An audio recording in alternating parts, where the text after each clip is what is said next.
Okay, good morning. Migos Rus is next week. Yana Dioma, Shavuos, Haba Leino Tova. Today is the 41st day of the Omer, which means just in 8 days we will be beginning Zman Matan Torah Senu.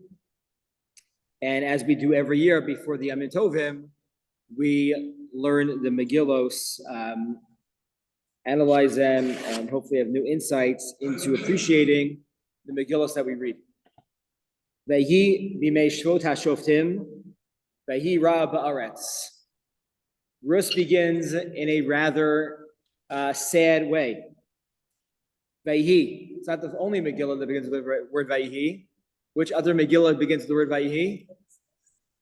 But Vayhi b'mei Achashverosh. Right, interesting. Two of the Megillos begin with the same word. And the Gemara actually talks about the word Vayhi. Is Vayhi it's telling something, and it was a good thing, a bad thing, or pariv. And the Gemara goes through a lot of different proofs throughout Chazal. At least here and in the book of Megillas Esther, both portend and share sad things that are about to happen. It was a time of the Shvot HaShoftim, when the judges judged, and there was a famine in the land. Vayelech ish mi Beis Lachem Yehuda, and a man came from Beis Lachem Yehuda, from Bethlehem, Lagor b'stei Moav. He left Israel to live in the fields of Moav. Hu v'ishto u'shnei banav. He came with him, his wife, and his two sons. We don't know their names. We don't know the husband's name, the wife's names, or the two children's names. All we know is that there was a famine. It was during the times when the judges were judging, and it led to people going so far as to leave Eretz Yisrael. Within itself is a very powerful thing, that if the famine was so bad that people needed to leave Eretz Yisrael. Megillas Rus, we're not exactly sure when it took place, but most likely it took place towards the end of the Shoftim era. Chazal tell us that it was written by, anyone know? Shmuel HaNavi. Shmuel HaNavi. The end of the Shoftim era was not great. Remember, we learned Sefer Shoftim about 2 years ago. And the end of Sefer Shoftim ends with a civil war. According to some, they say that that civil war took place at the beginning of Sefer Shoftim. But even if it did, still, Shoftim was very much up and down in terms of the people, the enemies, and it wasn't a great, exciting, it's not a invigorating read, learning that Sefer. So, Shoftim, Chazal tell us that we can read these words a little bit differently. V'amar Yochanan, my dichsiv, vayhi b'mei shvot hashoftim. Dor sheshofet es shoftav. It is a generation that judges its judges. What does that mean? Says Rav Yochanan, Omer lo, tol kiseim mi beinecha. If the judge would say to the defendant standing before him, remove the splinter between your eyes, meaning pay the guy back the $5.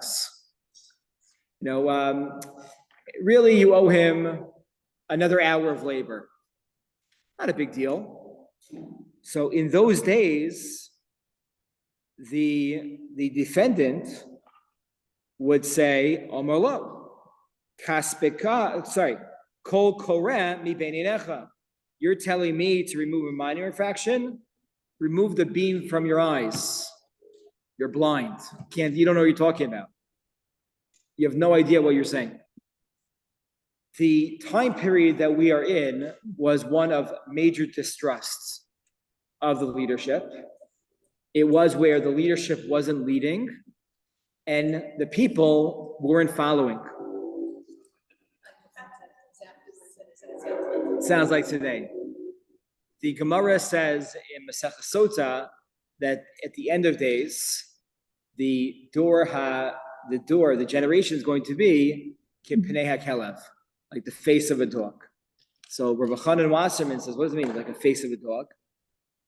So he says that if you were an alien and you came down to the earth and you walked around any nice town like Fairlawn at about 7 a.m.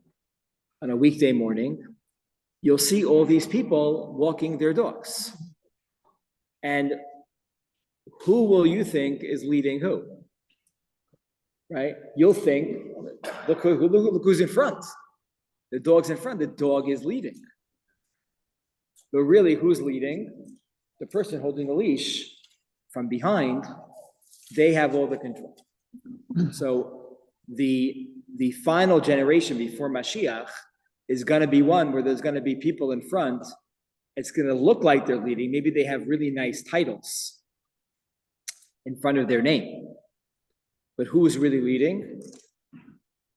There's hundreds and maybe millions of people that are holding the leashes from behind that are really controlling everything that they are saying. So this is Shvot HaShoftim. This is a time period that the Megillah is being written in. And just to appreciate that, Sefer Shoftim is the second book in Nach. Yehoshua begins on such a high, in such an exciting way. The Jewish people are entering Eretz Israel. They're going to conquer the lands by natural means and miraculously, depends on which city they were conquering. And now it's the time for good things to happen. And you'd expect. Yehoshua lays the groundwork. Sefer Shoftim is supposed to bring the Jewish people to the next level. Malchus, the Beis Hamikdash. That's not what happened. It's very sad. It's very sad. Enemies come in. Maybe they didn't destroy all of the enemies that needed to be destroyed. Some of the enemies tricked them. And it didn't work out. It didn't work out at all the way that they expected. And here we are. There's a famine. We just learned in Bechol Kosai. When things are going well, the rain comes, the land is working. Famine's telling us that the people themselves are not behaving the way they're supposed to behave. So everything in this first pasuk, it's really setting the stage for us to share what this generation is going through. There's a lot of despair. There's a lot of, we'll see, selfishness in this generation. And there's lacking cohesive leadership from the top. Vayelech ish mi Beis Lechem Yehuda lagur b'stei Moav. And a man from Beis Lechem Yehuda leaves Israel to live in Moab. Him, his wife, and his two sons. We don't say their names, and we just shared the pasuk like this. There's only one other time in the entire Tanakh that we have the same language of Vayelech ish mi blank. Anyone know where? Only one other time. Parsha Shemos. Parsha Shemos. I'll get the page in a sec. 296. Perek Beis, Pasuk Aleph. And you tell me what the meaning is here. Vayelech ish mi Beis Levi. Vayikach es bas Levi. A man from the house of Levi married a woman the daughter of Levi. Who is that referring to? Amram and Yocheved. They were separated, or maybe they were even divorced, and now they got remarried. Vatahar Isha Vatele Bain. She became pregnant, and then she had a child. Vatera Oso Kitofu. She saw this child was inherently good. They hid him for 3 days. They couldn't hide him anymore, and they called this baby Moshe. Moshe Rabbeinu. So what in the world is the connection between this pasuk here in Shemos and the opening pasuk to Megillas Rus? This is not my insight. It's the insight of the Balaturim. The Balaturim, one of the Rishonim, makes this connection. What? Moshe and David. Good. So out of this unity, Vayelach Ish, the Beis Lechem Yehuda, eventually comes David HaMelech. So within all this despair, in the first 3 quarters of the first pasuk, we're giving hope. We're giving hope, right? Because the Jewish people always need to have hope. There always needs to be something that you can hold on to in, even when things are going very, very bad. And the Balaturim just makes it a little bit stronger, is that the pasuk doesn't tell us their names until pasuk 2. And even Abram and Yocheved, it doesn't even mention their names. We need to figure it out. Why is that? Because the Geula can come from anyone, at any time, and anywhere. It's anonymous because anybody could be that person that brings the Geula. Yeah. It's almost like it's telling us that Yichus doesn't count. What? It's like it's telling us that Yichus doesn't count. Yossi, that's a great point. And how does that prove your point from here right now?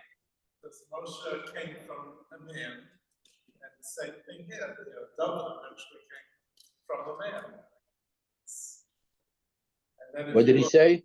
So Yossi said it's almost proves from here that Yichus itself doesn't count. So because they just came from anonymous people, but think about who was the female side of David, a Gilres, right? A non-Jew. He can come. What? Also for Moshe, we'll take it a little bit deeper in this connection. Is that the Chizkuni points out in the beginning of Parshas Va'era, we learn about the yichus of Reuven, Shimon, and Levi. And it seems very, very random and arbitrary, and then it goes back into the story of the Geula. The Chizkuni points out that the Torah specifically tells us who Amram was and who Yocheved was. Why? Amram married his aunt. That is forbidden according to the Torah. Someone is not allowed to marry their aunt. Nonetheless, right, Moshe Rabbeinu, Moshiach and Shel Yisrael, again, they got married Kodem Matan Torah. It's okay, right? The Torah doesn't hide that. And number 2, the Torah is highlighting that even from that type of marriage that now is forbidden, look who came out of that marriage. Look who came out of that marriage. And if we go even further back into who Moab was,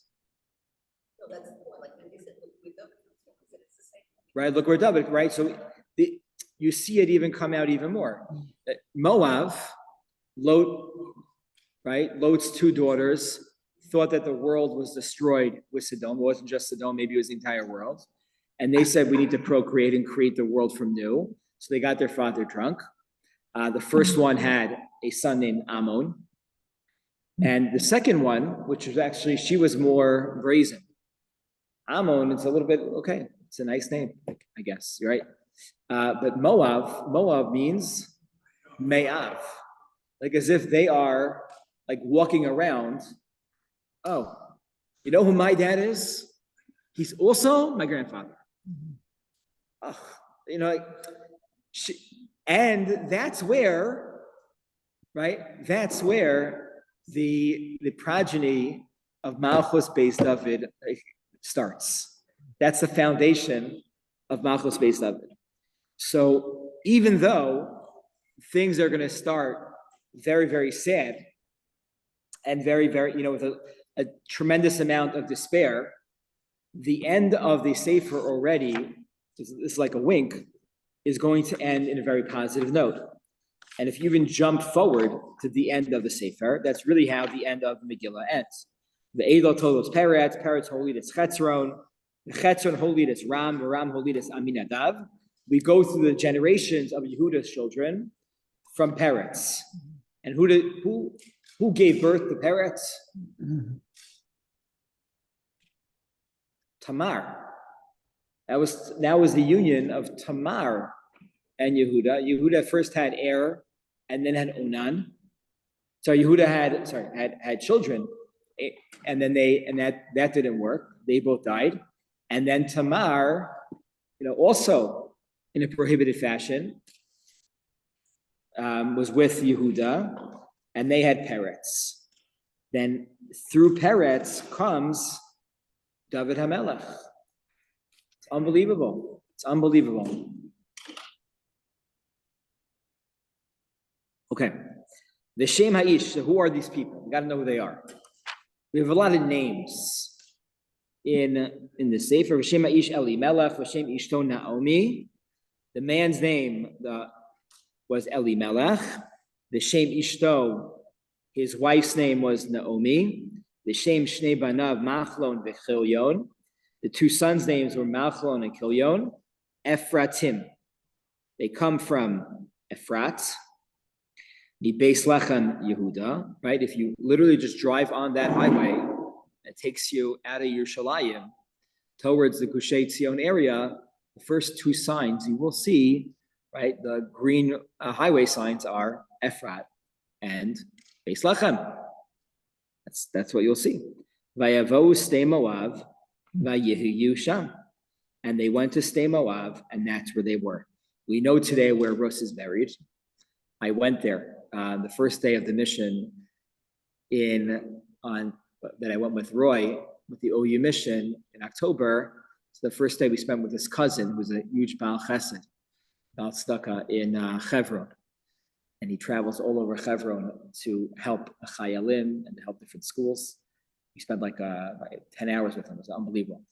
And he was like, they made this brand new base medrash right near the Kvarim of Yishai and Rus.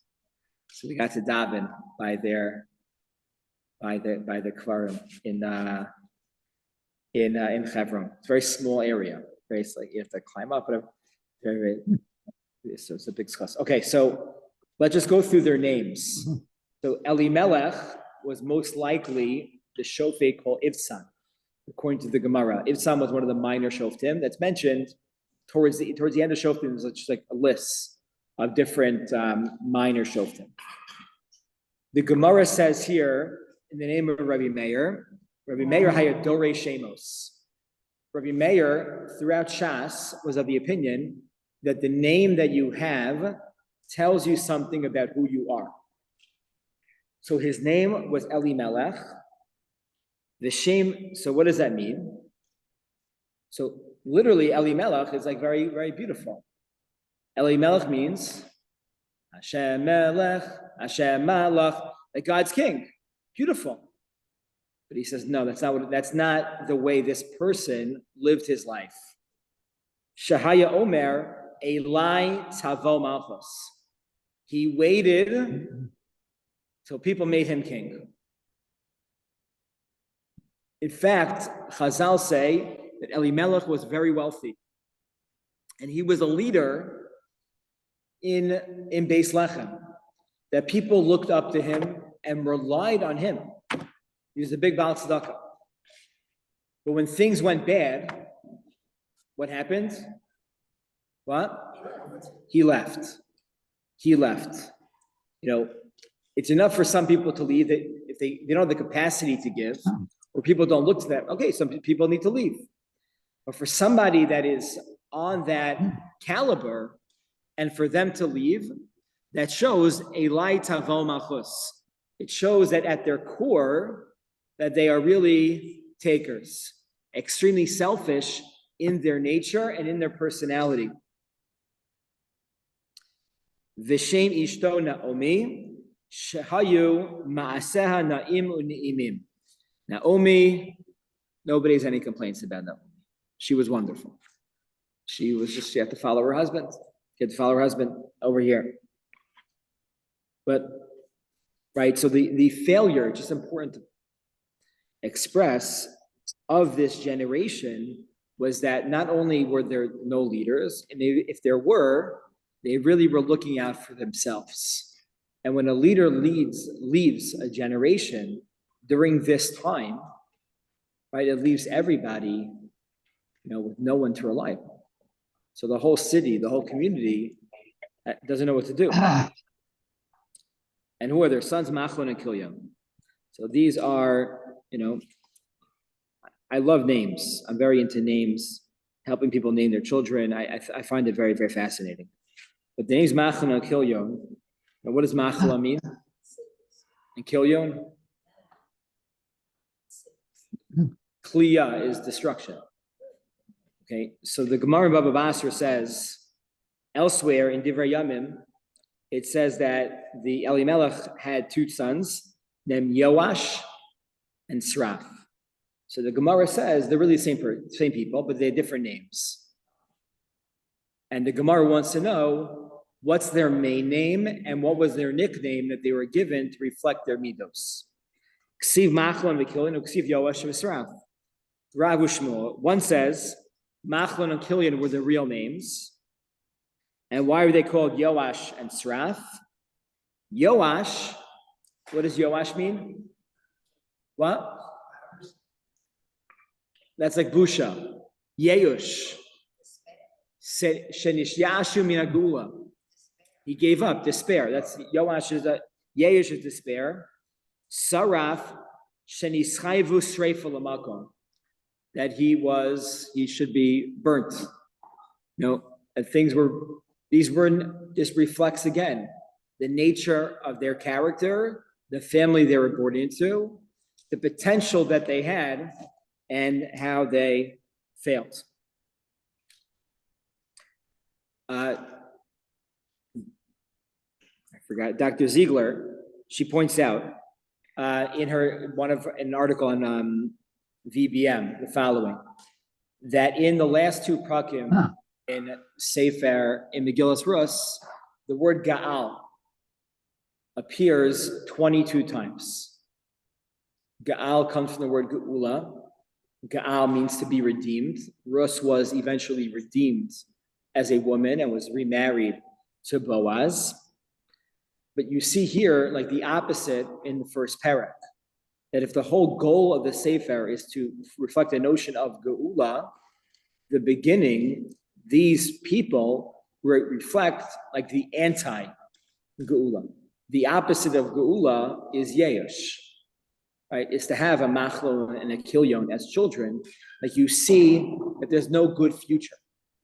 Usually people name their children like aspirationally, but we hope either for themselves and their family, or especially during this time when your people are born during a time of war, you see very, very positive, names about like futuristic names about what you want for Am Yisrael. And they're born at a time when things are theoretically should be really, really great for the Jewish people. Yet the names that they choose to give their kids reflect like they're totally down in the dumps. They don't see any hope. They only see darkness all around them. And that's really their names reflect eventually what they become. Vayisu lahem nashim mo'avios, they marry Moabite women. V'shem ha'achas Orpa, v'shem ha'shen is Rus, vayeshvu sham k'eser shanim. They marry foreign women. According to one opinion in the Gemara, according to a mayor, they didn't even convert. Right? Tani b'shem Rabbi Meir lo gairim lo hitbilu osam v'lo haisa halacha l'ischadesh. It's a Shiur Thursday afternoon, and we're going out for lunch. So I'm going to miss it. Okay, so they marry, according to one opinion, they marry non-Jewish women that didn't even convert. Others say that they converted a little bit later on.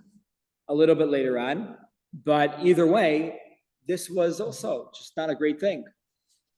Rus and Orpa, according to Chazal, were Moabite princess women that had their father was a king, And all they wanted was to connect to the Jewish people.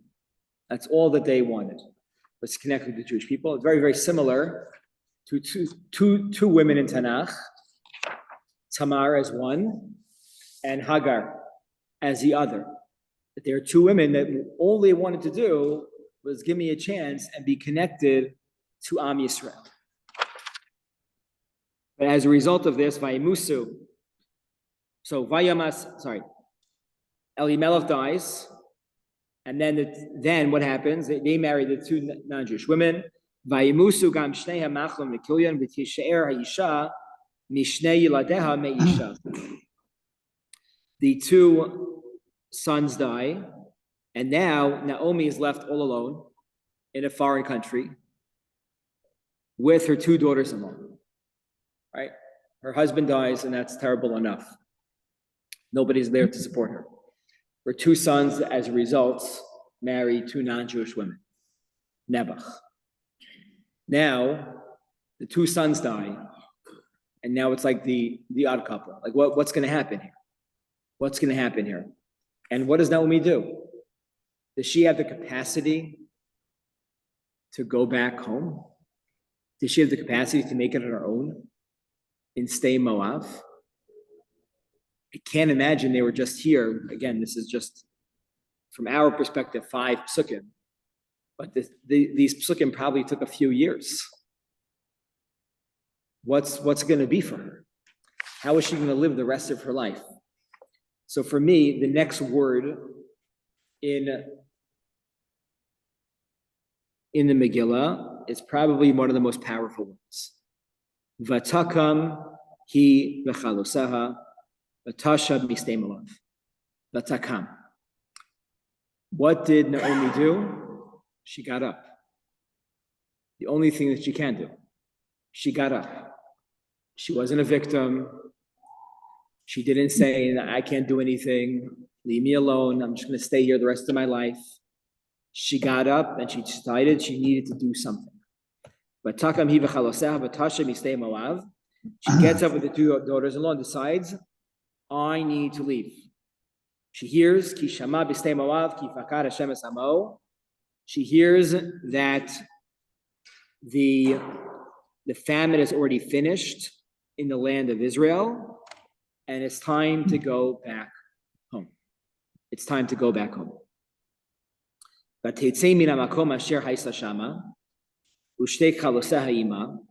She leaves from this place in which she was in with her two daughters-in-law, and they all go on the derech back to Eretz Yehuda.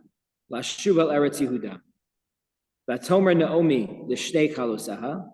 She says to her two daughters-in-law, Lechna shovna isha leveisima. You guys go back home. I don't need you anymore. Like, I don't need to go back.